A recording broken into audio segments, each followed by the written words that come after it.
Caru Cymru, mudiad newydd a chynhwysol wedi ei arwain gan Cadwch Gymru'n daclus a phartneriaid awdurdodau lleol i ddileu sbwriel a gwastraff.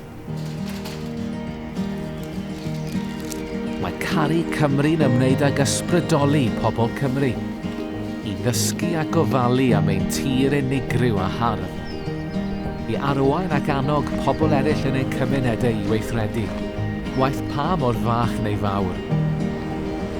Nid yw'n ymwneud â glanhau yn unig, mae'n ymwneud â chael balchder yn ein cymunedau ac atal sbwriel rhag digwydd yn y lle cyntaf.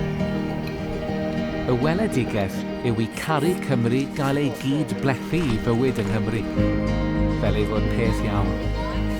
O fynd â sbwriel gartref, glanhau ar ôl eich ci, ailgylchu wrth fynd, ac ail-ddefnyddio ac atgyweirio. Os byddwn yn gofalu am natur, bydd natur yn gofalu amdano ni.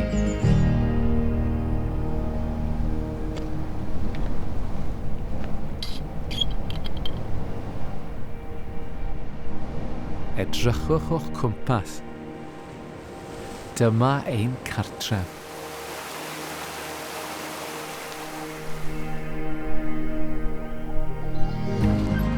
Wrth i bawb gydweithio i greu amgylchedd glân a diogel, gallwn greu cymunedau cryfach ac iachach a gwneud gwahaniaeth cadarnhaol i'n planed.